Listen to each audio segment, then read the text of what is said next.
Hello, BookTube. Well, it's mail haul time. There's two of us, but there's three packages, which means in South Boston terms, there's going to be a winner and a wicked pissalooza. And the odds are freighted in my favor the way I like them, because these are requested by me, I'll bet. But Grey Wolf, I know. Grey Wolf is his territory. I've never heard of history. Let's see. You could win out of the game. They do the lyric essay. Yeah, they do. They do the lyric essay. Oh, it's made up stories. Oh God, I'm behind in the running already. Do you know this? This is a. You know, Grey Wolf, if you're watching, and I know two of you are, this is kind of annoying. This is Her Body and Other Parties by Carmen Maria Machado. I don't know it, no.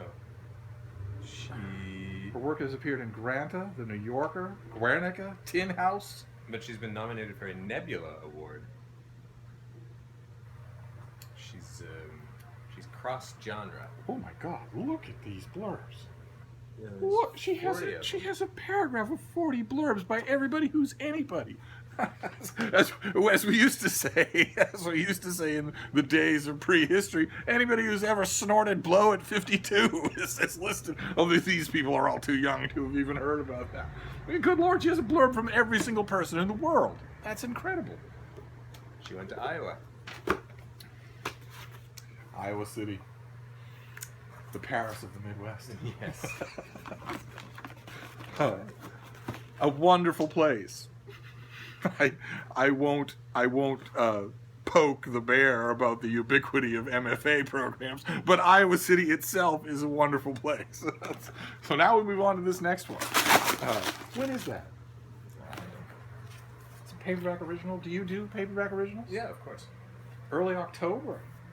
This will, as they say, cross your desk. Merges psychological realism and science fiction. We're back to Southie. All right. Okay. All right. Next one is in my ballpark. This is the finished copy of something we've seen already from the folks at Da Capo Press, The Ghost Ship of Brooklyn.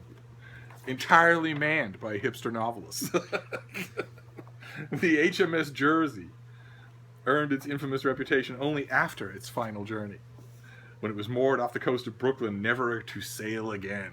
All right, so this one is, we saw this already. We saw the advanced copy of this. This comes out in a week. And I have not actually read. Look at this blurb. Oh, good Lord. The first blurb is by John McCain. Wow. And then Joseph Ellis and Gordon Wood. Wow. And what does John McCain say? What does he say? The Ghost Ship of Brooklyn brings to life the hell on water that thousands of pioneers were forced to endure during the American Revolutionary War, or thousands of prisoners were forced to endure during the American Revolutionary War. Through these untold stories, Robert Watson recounts the horrors inflicted aboard the HMS Jersey, remembers the courageous spirit of its captives, and ensures the memory of these American patriots will never be forgotten. So they sent him a copy for a blurb. I bet he could write a good book review. We don't need that kind of conversation. Of this book. Of Her Oh, Body and Other Parties. yes. A searing work. I laughed. I cried. I will see it more times than cats. A trenchant examination of man's inhumanity to man. Put a baby bonnet on Ron Charles and it's done. All right. And then we've got this last one. Last one's a heavy box. Unlikely to be you. You know, this is not something that a Brooklyn waif would create. You never know. Let's see what this is. Well, anything I'm actually... Ooh.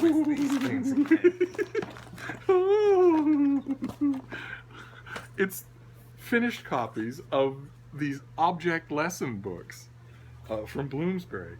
Did some of these show up the last time we were here? Yes. An enormous box of them. Oh, that's right. Okay. How many did they make of these things? This one is personal stereo. I don't think I've ever seen them in a bookstore. I don't know. No, you would see these at the Strand, wouldn't you? And some sort of spiral thing, some sort of spinner rack. I suppose. Eye chart, the finished eye chart. Whale Song, which I read and which was quite good. Tuma. Veil, which I started. I got about 10 pages in, and it was annoying the crap out of me, so I stopped. But I should read it. I should read the whole thing. Shopping Mall, which I really liked. Very, very good. Especially about the canny design, the manipulative design of shopping malls. How the halls and ceilings and storefronts themselves are designed to manipulate before the architects even knew what shops were going in there. It's absolutely fascinating. Sock. That's a book contract I'd like. Nobody's waving those at me. You write 100 pages about socks. And the last one is Jet Lag, which I still haven't done. I still haven't read Jet Lag. So there you go. Wow. They did so many of Yeah, these. it's a gigantic line. It's just there must be 50 of them. I never see them sold. Well, are these out already? Perhaps not. But I don't even see the other ones. I just don't see them in stores. Full stop. But maybe they're there. I just don't notice. If you're not seeing them in stores, they're not in the right stores. That's I don't know. Okay. Well, anyway, so it ends up being an enormously preponderant nonfiction haul, but it's not fair because one of them was just a giant stack of nonfiction. So we have a bunch of these object lessons in finished copies, and then The Ghost Ship of Brooklyn with a blurb by Senator McCain and Her Body and Other Parties. Did we read anything about this here? Fabulism. It's a debut. She blithely demolishes the borders between psychological realism and science fiction, comedy and horror, fantasy and fabulism. That can't be the right use of blithely. And if we buttonholed this publicist here in this apartment and said, "All right, you, Miss Smarty Pants, tell me the difference between fantasy and fabulism," it'd be the epic mother of all blank stares if that happened. but I was I ranted in mid-sentence. I know this shocks you, but here, let's continue. Have you ever ranted mid-syllable? I actually have, yes. Don't try it unless you're a pro. She bends genres to shape startling stories that map the realities of women's lives and the violence visited upon their bodies. Ooh, the hot button book. Yeah, it's very au courant. A wife refuses her husband's entreaties to remove the green ribbon from around her neck. A woman recounts her sexual encounters as a plague slowly consumes humanity. A sales clerk in a mall makes a horrifying discovery within the seams of the store's prom dresses. But the green ribbon story is a retelling of the famous ghost story, right? Where the woman won't take the ribbon off, and then she does, and her head falls off. And her head falls off. But, okay, but then, I mean, does this venture into touchy territory? I mean, that line, she bends the genre to shape startling stories that map the realities of women's lives and the violence visited upon their bodies. Is that going to discourage male reviewers? Well, obviously not, since half these blurbs are men. Well, I think you would know that it's a fiercely feminist work going into it, and then I suppose you judge it from that starting point. Yeah, or maybe she preferred if you judged it on its literary merits. Yeah, I think so. I think if you have a problem with reading a book that's openly feminist, then you probably shouldn't do it. But if you don't have a problem with that, then you just read it and judge it on its merits. Yeah, exactly. Also, just in case any likely candidates are watching, if you have a problem reviewing a book that's overtly feminist, in addition to just not doing it, you also might not want to tell anybody. Yeah, I'd keep that little detail to yourself. Don't say that on Twitter. Oh, wow. She's doing a ton of press for this. She's at Red Ink series in Brooklyn. Do you know that reading series, Red Ink in Brooklyn? I don't.